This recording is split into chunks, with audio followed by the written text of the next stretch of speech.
Hi, this is John Linneball of John Linneball Tutoring, and here is my video on rhetorical tricks to watch for. First of all, we can break any argument into argument bites. Now you might be asking what an argument bite is. I'm glad you asked. We all know what sound bites are from TV and online, where people will take a few seconds out of a long interview and splice them into a news report. So argument bites are like sound bites. They're basically little Lego blocks you can use to build arguments. Now, the media works in sound bites, as Cato Kalin said. They can make you look like a genius or stupid. And argument bites are things, hopefully, that you can use to make yourself look smart and win arguments. And hopefully you can demolish the other person's argument bites and make them look stupid. So what does that mean to you? I'm glad you asked. For every argument, there is a counter-argument. You could use any particular argument bite at one time, and you might use the exact opposite argument bite at another time. So, for example, at one time you might argue the law should be consistently applied. At another time you might argue it's not fair to apply the law rigidly. This is an exceptional case.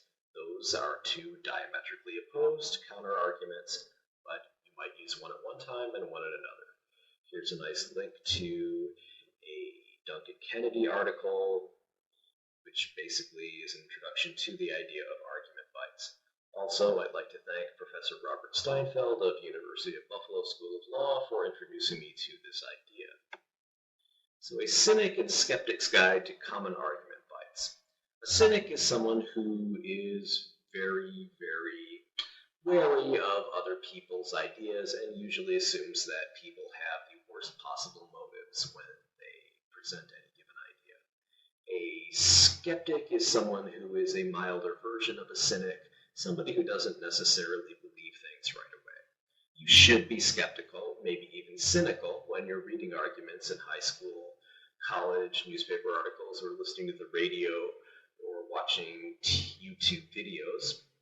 YouTube is a great practice for developing your skepticism, cynicism, or what you might want to call your critical thinking skills.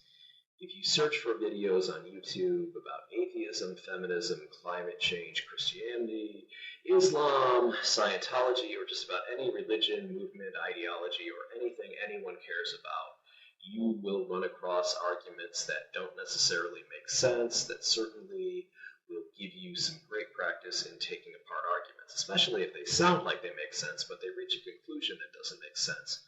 That gives you a chance to do a little forensic science and say, how did this get off the track? How did I go from something that seems logical to some conclusion that I know is wrong? And whenever you're listening to someone argue, especially if it involves money or giving someone power over you, your BS meter should be on its highest setting. Here are a few skepticism triggering terms you should watch out for. For example, if someone, especially online, calls someone a troll, that got its start in the 1990s as far as I can tell, and of course it's still widely used on the internet. My friend Kevin Jones made a really great argument where he said, a troll is anyone who disagrees with me with whom I don't feel like arguing at the moment. And pandering. When someone says, that person is just pandering, that means they're appealing to or saying something nice about a group of people I don't like. Same thing goes for junk science. Have you ever heard someone cite to a scientific study and someone else says, that study is junk science? The cynic would say, that just means you think it's a study that has results you don't like. Doesn't necessarily mean it's junk science. Biased news, same thing. That's a news article or an editorial I don't like. A biased survey, it's a survey I don't like. Get it? Bias means, that gave me a result I didn't want to hear. So without actual proof to show why something is junk science or pandering or biased, basically it's just someone saying, I don't like it, it hurt my feelings, stop it now. Also would like to tell you a little bit about push polling. Push polling is a way of taking a poll without the actual purpose of getting someone's opinion. It's actually about imposing their opinion on the person who's being polled. So the idea, if someone did a phone survey and called people at home and said, if I told you candidate X, who's running for office near you, had an extensive criminal record, would it affect your decision to vote for him? Of course, most people would say, I didn't know candidate X had an extensive criminal record. Well, I'm certainly not going to vote for him now. Doesn't even matter how the poll turns out. They've gotten their nefarious purpose across, which is to slander candidate X without slandering candidate X. So here are a few logical fallacies and accusations thereof that we should watch out for.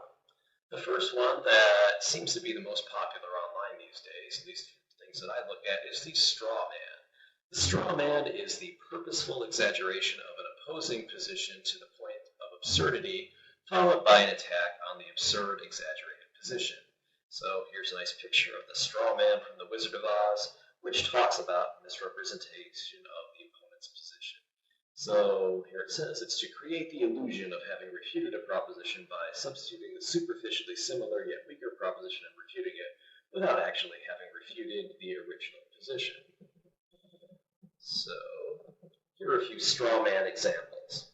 For example, if you argue for gun control, any sort of gun regulations at all in the United States, someone will certainly say, "Oh, sure, you just want people to be completely defenseless against criminals and invaders and completely unable to hunt for meat. What are you, some kind of crime-loving, America-hating veggie nut?" And, of course, you probably don't mean that. If you question gun regulations, someone from the other side will say something like, "What? Do you want more people to die from senseless gun violence? Do you hate all children or just the underprivileged urban children?" Oh, I see where you're coming from with that one. So no matter what you do, you're going to run into somebody who's going to create a straw man and argue against that rather than arguing against your position. Doesn't matter what your original position is. The internet is wonderful that way. Here's another one. If you talk about free speech, if you say that speech should be limited in any way or people should be careful about it, you're going to get a troll online who'll say something like, "Oh, so you think we should have censorship? Great idea, Hitler," or Mussolini, or name a dictator of choice. Besides being a violation of Godwin's law, which is an informal internet law that says anyone who mentions Hitler automatically loses an argument, it's just a straw man argument. The flip side is, of course, if you argue for free speech, somebody will say, "Oh, so we should have child pornography and military secrets, not any restriction, just to save your precious free speech. That's some society you're trying to build. Oh, I'm going to go look for citizenship in another country if you want to have that kind of thing going on here." So, what do we do? Oh no, how do we defeat the mighty straw man? Where's a torch or some hungry horses when we need them? Well, never fear. We can defeat any free speech straw man simply by remaining calm. You want to respond calmly and define your position. For example, you'd say, "Of course I'm not calling for censorship. Your position confuses government restriction on free speech, which is censorship, with privately owned publishers' refusal to publish speech they don't like. That's actually their free right. That's actually their right to free speech," is what I'm trying to say without tripping over my tongue here. "And you seem to think that freedom of speech means freedom from consequences for that speech. You can be fired for calling your boss an idiot. You can be sued for knowingly publishing false statements that hurt someone else's reputation. That's called libel. If you do it in speech rather than in writing, that's called slander. They're both called defamation collectively. Those are illegal." And then the counter argument to that is the free speech straw man burner against the person who is against free speech. Say, "No one thinks military secrets should be released when they would obviously endanger our nation. No one's advocating child porn, snuff films, libel, or slander. It's illegal to yell fire in a crowded theater when there's no fire. However, your idea that government censorship is to be desired is ironically more dangerous to free society than practically any of those things." The idea is basically that most of these things can be punished after the fact just as effectively and with much less danger to free speech than just saying beforehand that you can't publish any of these things. With the probable exception of the military secrets, those really should just be higher restraint. Now, one thing you'll run into with the straw man is false accusations of creating your own straw man. That's usually the person who's angry that you made a good point against them and they don't have anything else to say. So they'll say, "Straw man, straw man, straw man, you just made a straw man." that's really not a helpful argument. So people will attack you as having strawmanned their argument, even if you've made a valid objection. If you're accused of it, demand proof. Ask your opponent, show me what I've exaggerated. I'm sorry, I certainly don't mean to misrepresent your position. Please let me know where I've gone astray. And if he says, well, I don't have to show you that, say, well, we're defining limits here, and I thought we were having an argument. That's also a great one, is, I don't have to show you that. Educate yourself. Well, I thought we were having an intellectual argument. So, yes, you do have to, in quotes, educate me if you want to have an argument with me. Now, here's what I call slippery scopes. This is almost an argument. People will take something that's almost the same size and try to substitute it for something that you've said. So they'll say, well, this is almost the same thing. It's like, well, then you almost have a counter-argument. When someone says, that almost never happens is not the same as that never happens. You know, there's certainly a lot of humor based on that. For example, I could say, oh, I don't even bother locking my car because cars almost never get stolen. I never lock my front door because my house almost never gets burglarized. Right, but that's not going to help you when your car does get stolen or burglarized. Another thing, for example, most criminal defendants who end up at trial really did commit the crimes of which they're accused, at least according to Alan Dershowitz, who's a very famous criminal defense attorney, appellate attorney, and Harvard law professor. He still thinks that all people who are accused of crimes are entitled to a defense, and here's why. Even if you assume that what Alan Dershowitz said is true, and it probably is, does that mean no one's ever falsely convicted of a crime? No way. Most does not mean all. So when you're doing that, when you assume that most means all, you're taking an argument out of scope, and you're making a completely different argument that is logically incorrect. Now we go to the slippery slope, which is what I was making a pun on with the slippery scope. When you make a slippery slope argument, it's a logical fallacy that asserts that something that can lead to a result will necessarily lead to that result. For example, marijuana legalization for terminally ill cancer patients would lead to grade school children getting high during lunch breaks at school. A lot more things have to happen between marijuana for terminally ill cancer patients to little Timmy who's in 5th grade getting high when he gets to walk home to eat lunches at home. For example, it would have to be legal for recreational use, or Timmy would have to have access to his terminally ill grandmother's legal marijuana, or lots of other things. One thing does not necessarily lead to the other. This was also the same argument made against gay marriage, that, well, if you have gay marriage being legal, or even gay sexual activity being legal, that it will lead to people having sex with underage children, or sheep, or whatever the heck. So slippery slope arguments, not usually great arguments. Next argument is the no true Scotsman argument. I know, that's the world's worst fake Scottish accent, but anyway. I believe X thing. Well, Dana, a member of your group, believes Y, as I do. Well, then Dana's not a real member of my group. God, Dana's a sellout! So it's basically just no true Scotsman would think or say that. It goes well with the straw man argument. That's a straw man! No real whatever would believe that. So here's some illustrations of the no true Scotsman.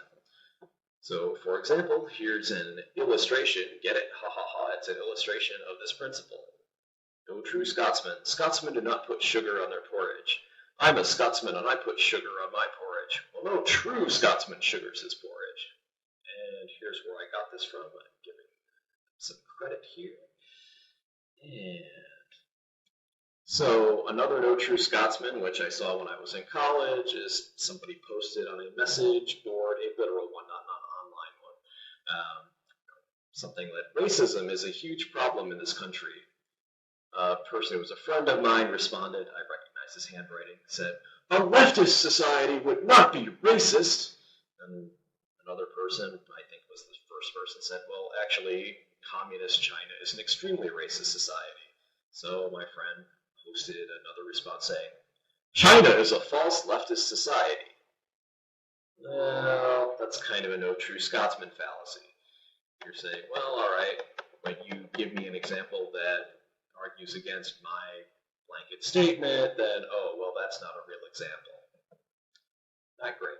So here are some talk show tricks. You'll hear it on talk shows, on the radio, on TV, online. A lot of times there will be baseless assumptions. So in the legal world, this would be the basis of a legal objection to a question was said, objection assumes facts, not an evidence. So here's one. Have you stopped stealing cars? Most people are not car thieves, so they should object to that question saying that assumes a fact, not an evidence. You haven't proven that I've ever stolen a car, so you can't ask if I've stopped stealing cars. If you blunder into that question and say yes, then, oh, okay, so you're still stealing cars today. If you say no, oh, well, that's good that you stopped. It implies that you did it in the past. You can say, make a baseless allegation like, my opponent is a crook if you're a politician. So hopefully the talk show host is honest enough to say, well, really, Mr. Politician, do you have any proof of that allegation? Most politicians would probably rattle off some answer that makes a lot of innuendos and implications, but doesn't really have any real proof. Maybe he or she would even say, well, that's how smooth my opponent is my opponent has never been caught. Many conspiracy-minded talk show hosts say things like that all the time. But that leads us to a great quote from Christopher Hitchens, namely that whatever can be asserted without evidence can be dismissed without evidence. And that's a translation of a Latin phrase here, which I'll try to pronounce. I don't know. Quod gratis esseritur, gratis negatur. If somebody can tell me how that's actually pronounced, that'd be great. And here are the links to it below if you'd like to look those up for yourself. Another rhetorical trick, which is pretty nasty, is the compound question or the false dichotomy. So a compound question might be something like, are you a Buffalo Bills fan or are you a stupid, cowardly, sniveling idiot? We can all get that. It's a false dichotomy. You could not be a Bills fan and still not be a stupid, cowardly, sniveling idiot. It's often based on false assumptions. A politician might say something like, if you don't support my military spending bill, you hate America. So which is it? Do you support my bill or do you hate America? There are many other reasons that I hate America not to support any particular military spending bill. Perhaps it's funding for a fighter plane that's already obsolete, or it doesn't work, or the paint comes off when it rains. Those are all bad things, and there are reasons to not vote for a military spending bill other than a hatred of America. False equivalency. Well, let's see. I could say a go-kart at the local go-kart racing place is exactly the same as a Lamborghini because, hey, they're both gasoline-powered four-wheel motor vehicles. You know, if I got somebody a Lamborghini for his or her birthday, they'd be a lot more appreciative than if I got them a go-kart. One's just not a good substitute for the other. So you want to point it out. Degrees matter. Even if they're superficially similar, there are some similarities. There's not the same thing. They're not the same thing. I can pick up 1 grain of sand, and the difference between 1 and 2 grains of sand is barely perceptible, but that doesn't mean that I can pick up all the sand in the world, even though it seems like, well, one amount of sand should be about the same as another amount of sand. There's obviously a huge degree of difference between being able to pick up 2 grains of sand and all the sand on Waikiki Beach. Now, here's shifting definitions, or equivocation, which is a fancy word for taking one meaning of a word, substituting in another during an argument, which is a great source of humor, but it's not a great source of logic. So, for example, here's a joke that I made up a while ago. God is everything, according to theologians. And our God is an awesome God, according to a few passages of the Bible, and those passages were the basis of a song by a man named Rich Mullins. And now, wait for it. Everything is awesome! So that would be proof for everything being awesome! Does that mean the Lego movie was right? Well, not really. The problem here is awesome means 2 different things. The traditional meaning of awesome means inspiring awe, as used in the Bible and used in inspirational songs. So Awe is defined as a feeling of reverential respect mixed with fear or wonder, according to my Google awe definition search. I just searched awe definition. If you do it, you'll get the same definition. Awesome, as commonly used since about 1980, when Frank Zappa's Valley Girl song came out, means really fun, like totally awesome, desirable, or cool in the sense of fashionable. And of course, cool can mean either very desirable and trendy and fashionable, or it can mean not hot. As a man said when I was in the Boy Scouts and I said something was cool, he said, well, if you're hot, but if you're cool, you're not. Which was pretty weak attempt at humor on his part, but whatever. Now, here are some Joe McCarthy tricks. Joe McCarthy, in case you don't know, was a communist witch hunter and senator in the 1950s who ruined many people's lives by trying to show that they were communists and thus agents of the Soviet Union. So he's advancing his political career at the cost of many people's lives.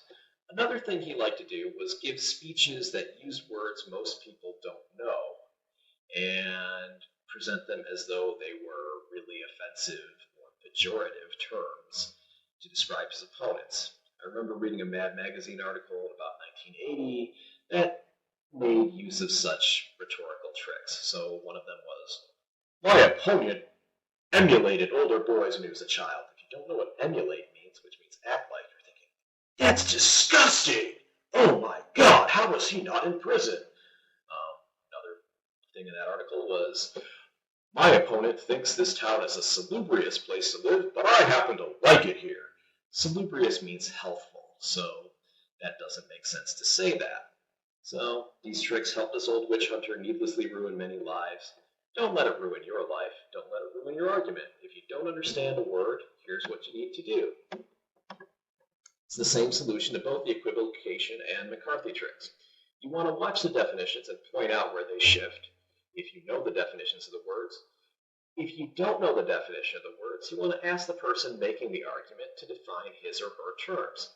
Specious means logically unsound, by the way. So if someone's making a specious argument and you know there's something wrong, ask them to define his terms.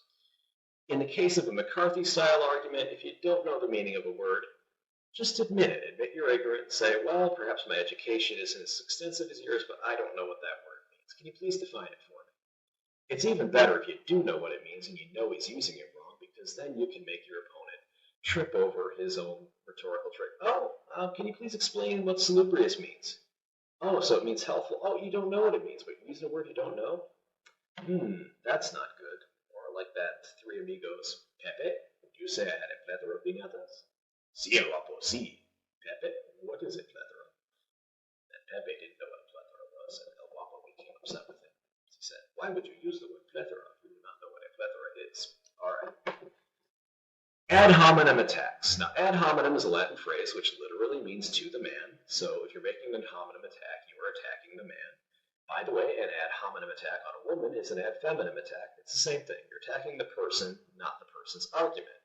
Usually an attack based on a person's ethnicity, gender, social class, sexual orientation, whatever, anything that we accept as an essential characteristic of a person that person didn't choose is not relevant or productive with some obvious exceptions. You might say where a person lives is generally going to be an ad hominem attack, unless someone's saying, well, we should have special federal tax exemptions for people who live in state X. You'd say, well, yes, of course you want federal tax exemptions for people who live in state X. You live in state X, and the exemption would save you money. That's not an ad hominem attack so much as you're pointing out a conflict of interest, that this person is presenting something as, this is in the interest of the nation in general. Well, no, it's just in the interest of you because you live in a particular state, and other people are going to have to pay more taxes to make up for that. Okay, tu coquille. If I butchered that pronunciation, which I probably did, I apologize. It's just a Latin phrase. It means you do it too. We all use that. Little kids use that. Teenagers love to use that. You do it. Why is it wrong when I do it? Oh, I see. It's okay when you do it. Maybe it is. Maybe it isn't. But, for example, if I'm arguing for highway speed limits on safety grounds, the fact that I've driven faster than the speed limit and I've gotten a speeding ticket before doesn't mean that speeding's okay just because I've done it before. I can still make the same argument and say, well, you're right. It was wrong when I did it. It's related to the ad hominem attack, since obviously you can say, oh, well, it's okay when you do it. Is that what you're trying to say, John? No, I'm not. It is a fallacy if you're just pointing out whether activity Y is wrong. It's not a fallacy to point out that someone's a hypocrite for arguing against Y and doing Y at the same time. But be prepared, because a person can just say, I was wrong to do it. You're right. It was wrong when I did it. That takes it right away. But it does work pretty well against people who are making overblown arguments about, this is horrible, no one should ever do this, it's going to destroy society, whatever this may be. You could say, well, that's funny because you do it all the time and it hasn't affected you unless it's affected your brain in such a way that you make fallacious arguments such as this one. Now, on talk shows, a lot of times we have the gloss over an implication where nobody really says anything. Another word for it might be innuendo. So we have somebody like Rush Limbaugh who is going to make innuendos, such as this thing that I saw on his TV show back in 1993 or so. There was a Hollywood animal rights benefit. He sent someone to cover it, and that person went around asking celebrities to define animal rights. Most of the celebrities just gave answers that were vapid and spacey, like, well, you know, animals are nice, and we should be nice to animals and not exploit them. And so, of course, these people looked stupid, and I don't think these people were stupid. They just were caught off guard. They hadn't really given a lot of thought to it, so they gave kind of pretty stupid answers when they were put on the spot. Now, Katie Lang, the singer, gave a very succinct definition of animal rights in a very direct way, where she wasn't having a haw. She said, well, it means that animals have the same right to life as humans. Boom.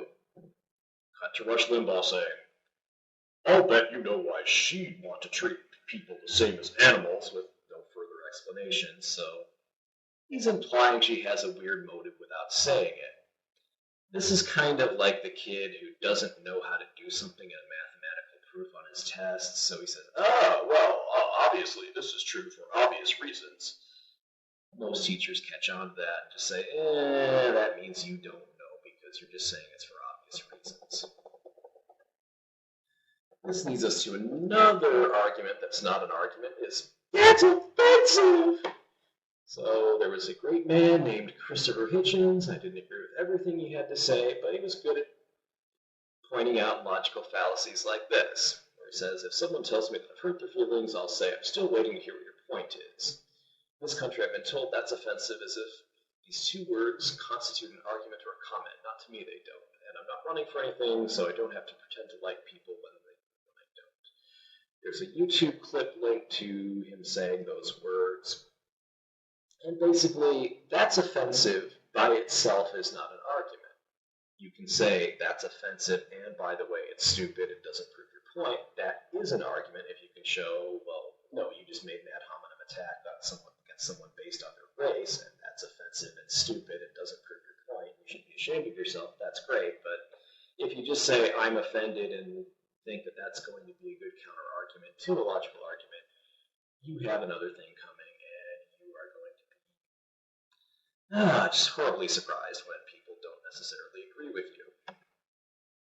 So, examples of the that's offensive argument. Anything with the suffix phobic without proving that the fear or hatred is irrational.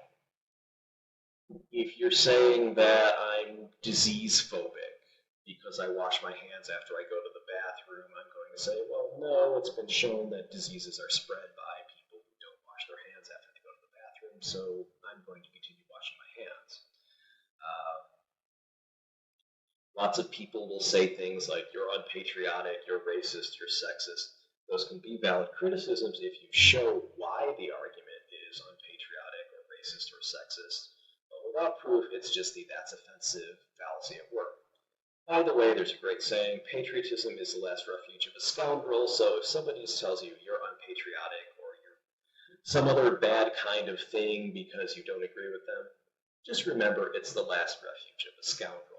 Or ask them, prove it. Say, well, why? Why do you believe that? Hopefully this will help. I'm probably going to have to come out with more of these because there are many, many more logical fallacies that I'd like to cover, but I think I've already spent enough of my time and your time for now. So hope you enjoyed this. Please rate, comment, and subscribe.